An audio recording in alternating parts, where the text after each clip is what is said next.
Sir, dito po sa paglantad ng dagdag pa, ano po kaya ang nag-udyok sa kanila?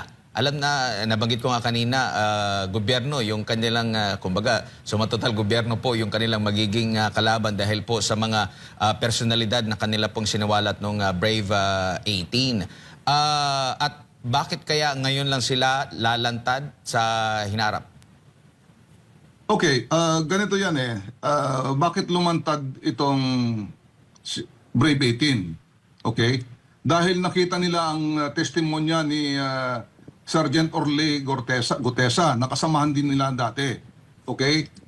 So, tinutulungan nila at kinukonfirm nila yung sinabi ni Gutesa. Ngayon, bakit lumantad si Gutesa? Diba? Wala namang nakudyok sa kanya lumantad.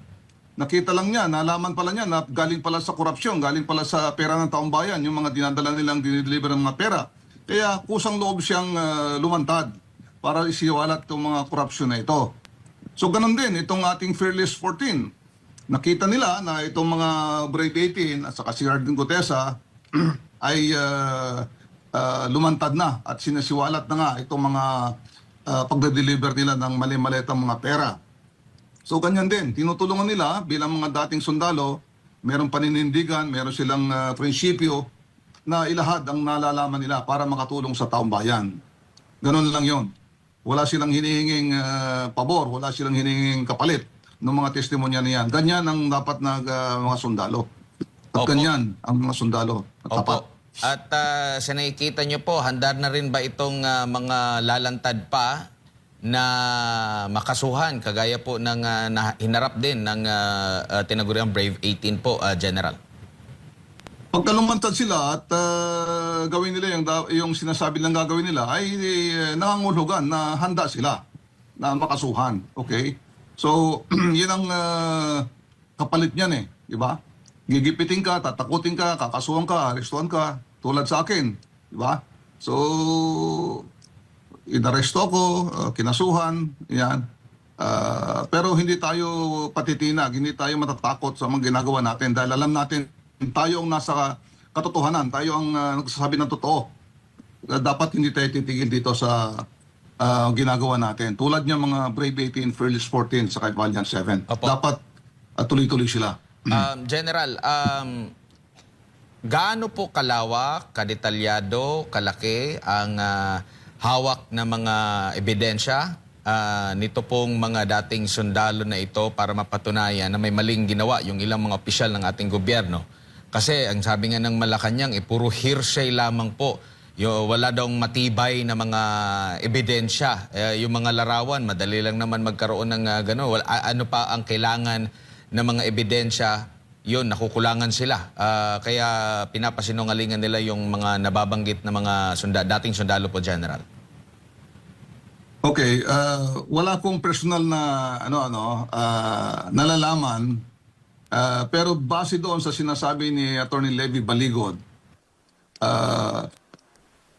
of course may mga pictures sila, may mga videos sila na hindi pa nila inilalabas, di ba? Tapos itong mga testimonya ng mga sundalong ito o dating sundalo ay kino-corroborate o ibig sabihin tunayan nila o parang sinasabi ng totoo yung sinasabi ni dating Congressman Saldico kung saan meron din siyang paglalahad. So ito ay corroboration ng mga witnesses at ng testimony ng mga witnesses. Okay? Ngayon, ang sinasabi rin ni Attorney Baligod, itong susunod ng Fearless 14, mas malaki, mas marami silang nalalaman dahil mas matagal silang nagsilbi kay Saldico kaysa ditong naunang Brave 18 na ito. So expect natin na mas marami silang isisiwalat na hindi pa sinisiwalat nung Brave 18. Opo. General, si Jade po ulit ito. Yung banta daw sa Senado ay may kinalaman daw itong mga dating sundalo, itong Brave 18. Ano po yung masasabi po ninyo? Dahil nga pinagkukunan nila ng intel report mula po sa NBI. Papaano ho ba ang proseso pag-validate ng isang intel report o kung may banta ba ang isang ang lugar tulad na po dito sa kaso ng Senado? Paano yung magti-threaten? Pag yung mag-threat yung mga sundalo na yun, nagtatago nga yung mga yan. Diba? So wala namang mga baril. Pupunta dyan sila dyan sa Senado na, di ba, inaharang sila. Sine-check kung anong dala nila. Wala man dala. Maski na ballpen, wala man silang dala. Wala man kutsilyo.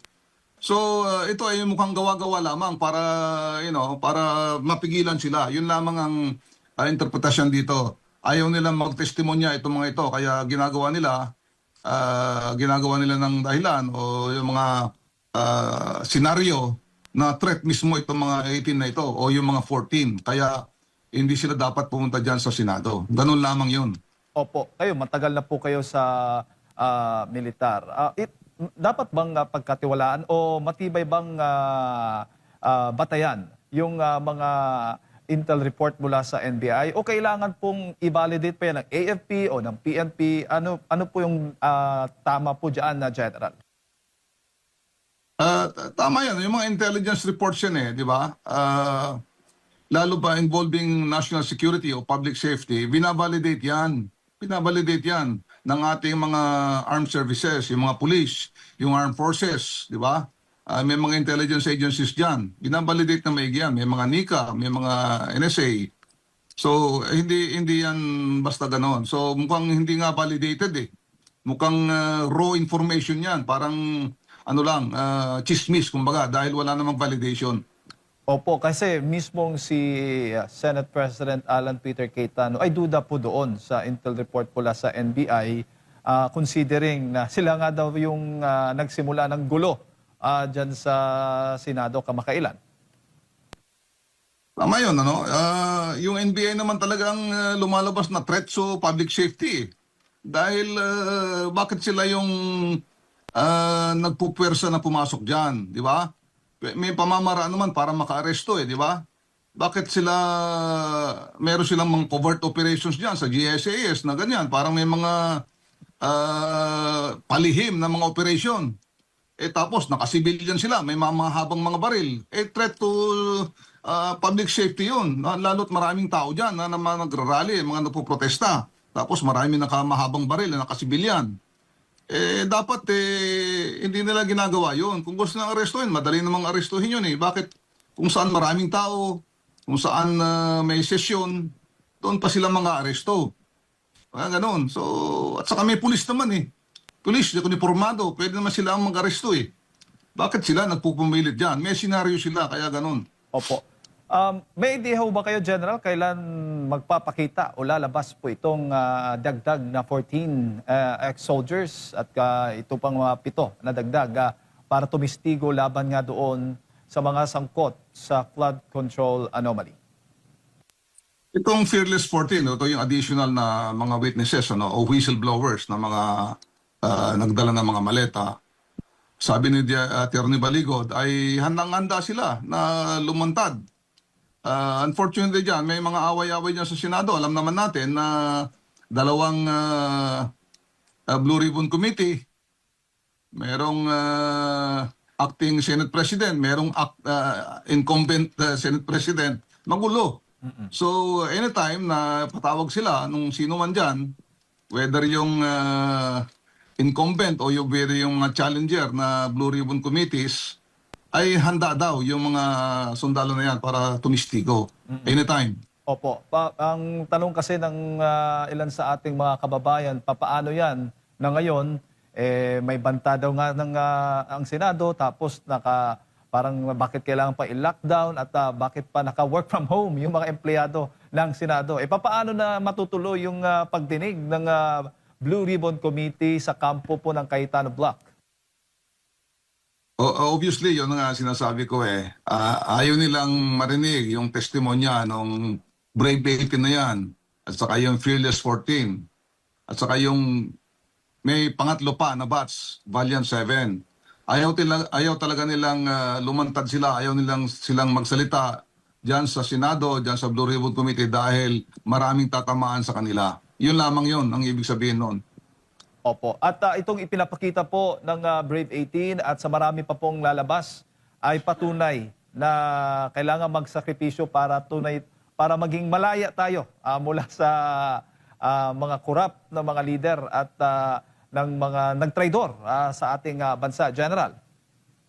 Tama yan, ano? So dapat tayo mga taong bayan magsama-sama para marinig tayo at kumaksyon ang gobyerno. Kailangan talagang mapanagot. Sino ba yung mga yan? Mag-iisang taon na eh.